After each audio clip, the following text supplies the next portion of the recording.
This is Eric with Astrology for Awakening from Wisdom Heart, and we have an interesting confluence of energies. Remembering that as we look at these, Mercury squared Saturn on the one hand, and at the same time, Mercury sextile Jupiter, Neptune. In a traditional way of thinking about, one of them is bad and one of them is good. But in a way, the square is bad, the Saturn square, and then the sextile Jupiter, Neptune, good. In the Astrology for Awakening way of considering these is that they are both different ways that life itself is communicating to your soul, to my soul, to our collective soul, and inviting us to awaken individually to our true nature, which will then include becoming an agent of awakening in the collective. Saturn squared Mercury, it's the symbol of grit. Mercury sextile Jupiter, Neptune, the symbol of grace. The prayer for this confluence of energies is the following. I can say that. The following. O source of wisdom and guidance, may I recognize your blessing presence in every obstacle. May we recognize your blessing presence in every obstacle. May I slow down, may we slow down enough to come into rhythm with your timetable. And may we listen silently to receive without struggle your trustworthy and liberating guidance. So that is the attunement, and it's specific to this configuration. Mercury, the mind, has recently left its contact with Uranus.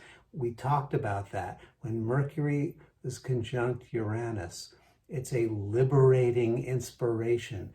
It's a call to break free. It's a vision of possibilities to follow an unconventional calling. A vision of that's unencumbered by tradition, Saturn, by history, Saturn, by constructs, Saturn. But now Mercury has left that, and its intention aspect, square aspect, with Saturn. And if you remember, the ancient image of Mercury has winged slippers. It's fleet-footed Mercury. Fleet-footed Mercury loves that vision. And now it's in this square, this challenging conversation with the demanding energies of reality as embodied by Father Time, Saturn. There's this tension now, a tension that archetypally highlights the innate tension and between visioning, the vision board, the vision, and the realization of that which is envisioned, the realization which takes time, and time is the domain of Saturn. Now, of course, there's different qualities of time based on the archetype through which we are mediating and receiving the energy of time. Like that Mercury-Uranus, it's the sudden insight, the instantaneous flash. That's like Uranian time. And that's where Mercury's been. It's been seeing, it's like an architect who sees the completed building in their mind. But then there's the process, getting the permits, digging the foundation, pouring the concrete, hiring contractors, all these things. Those are the realm of Saturn incarnating the vision into this realm, into the world. Now, this tension is built into the structure of reality. It's the tension, as you will, it's the process, really. It doesn't have to be a struggle. It's the nature of it. How we interpret it can create tension.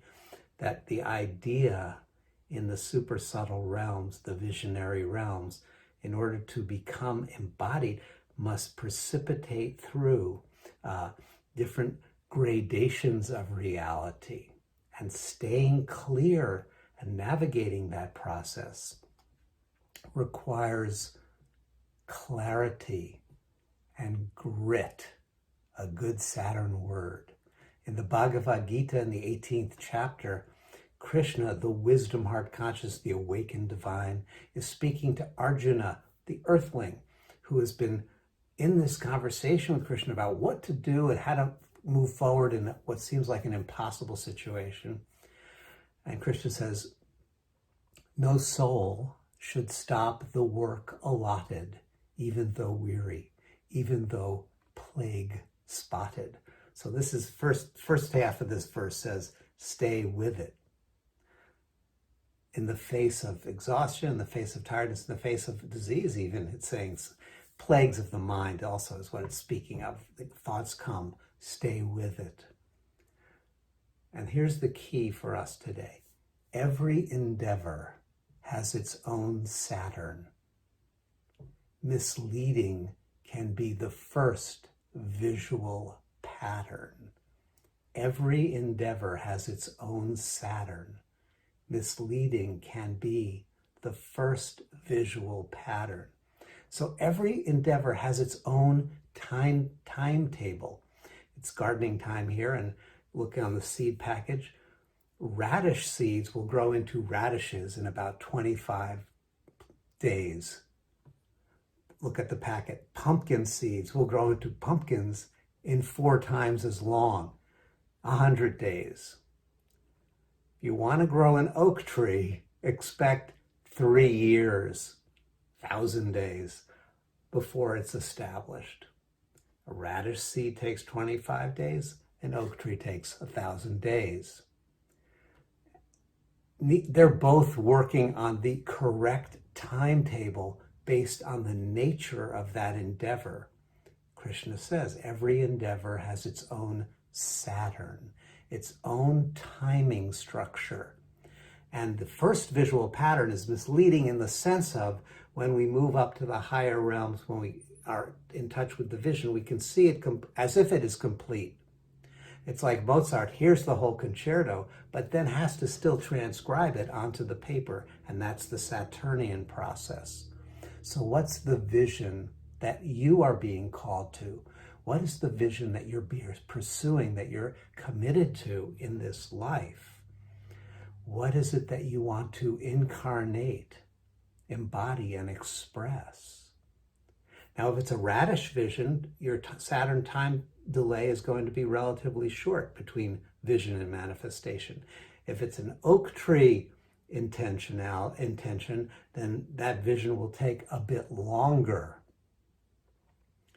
And it's possible for the mercurial part of us, that visionary part of us, that can fly up to the higher realms, see the whole architecture, come back down, and become impatient, become frustrated, even angry with what it experiences is the slow grinding pace of Saturn time. But the truth is, every endeavor has its own Saturn. When my spiritual teacher, Goswami Kriyananda, was studying with his guru, Shailaji, Yogi Raj, master yogi, one day Shaili said to him, what's the timetable? What's the horizon of time that you're planning on in your spiritual life? And Kriyananda said, as a young man, he said, I'm thinking of a year. What about you? And Shaili looked at him and smiled and says, 7 lifetimes into the future is a good basic structure to begin with. The sage's mind is expanded. The time horizon is vast.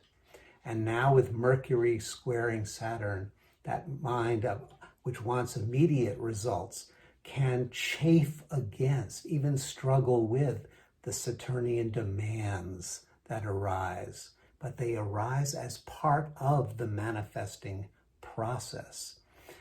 So this Mercury squared Saturn symbolizes a need for ongoing dialogue between the part of us that sees the possibilities and the voices that come to us from the world or from inside of us that can slow us down, that seem to be objecting, that aren't with the program. Saturn slows us down and alerts us to those voices within us and around us, often that have been rejected or denied, because we want to get to the thing we want to get to when we want to get there. But Saturn is the emissary of the unredeemed and even the unwelcomed aspects of the psyche or of the culture that, if we're speaking in terms of our personal projects, our personal development, our goals, those aspects cannot be left behind. They are often demeaned, like the part of us that maybe is afraid, the part of us that wants to be in control.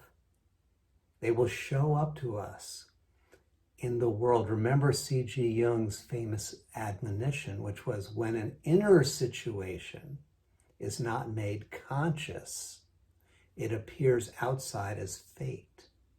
So what seems to be stopping us from the outside as the Saturn force may actually hold within it a deep wisdom, a deep power, a deep energy that we need to integrate, but we're fighting against it and seeking to impose our own subjective timetable on life's calendar. Saturn reminds us there's no skipping steps in the creative process. I know everybody wants to hack their awakening life or their spiritual realization or their relationship, but it takes a deep engagement, a deep and vulnerable engagement that allows us to build, to cultivate, to create something that is rooted, solid, that has tangible, maybe even enduring impact. That's deep enough, has roots deep enough so that it's not just blown away in an instant of whim. So the hidden voices that we struggle against often contain within them the guidance we need, if we can hear it. And how can we do that?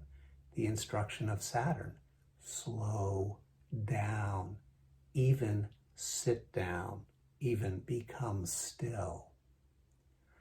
Because there is a channel that's opened right now. It's the other aspect. Mercury is in a 60-degree or sextile aspect with Jupiter and Neptune. We did a talk on that.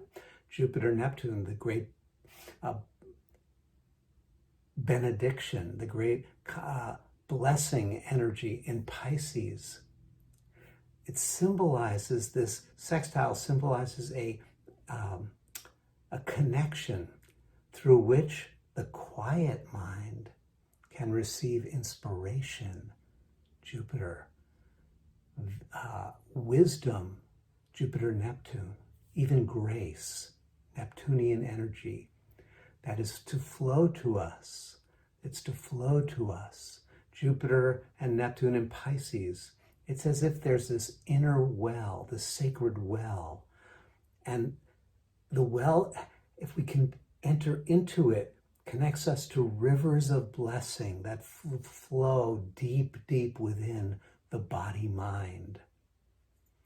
But we can't receive those sacred, profound blessings unless we dip the bucket of our attention deep into the hidden depths. And that's what the sextile represents, an opportunity. So the mind is connected to the sources of wisdom and guidance. There's an opportunity there, but we have to do something. We have to lower the bucket into the well to receive it, which is to say, we have to become still. We have to open up. We have to listen within. So these two aspects, right? We start at the beginning. One's good, one's bad. No, they may feel quite different on the surface level. Mercury square Saturn can feel frustrating and obstructive. Mercury sextile Jupiter Neptune can feel encouraging and inspiring. But at a deeper level, they are working together. They are happening at the same time. They are working together. They're cooperating with a similar message to slow down the mind, to tune into the voices of wisdom. Here, I just got a call. Ding, ding. Tune into the voices of wisdom and to listen within for the guidance. Let go of the urgent drivenness. Let go of the insistence. They're calling us to listen within. O source of wisdom and guidance, may we recognize your blessing presence in every obstacle. May we slow down enough to come into rhythm with your timetable and your calendar. May we listen silently to receive without struggle the trustworthy and liberating guidance that is available now.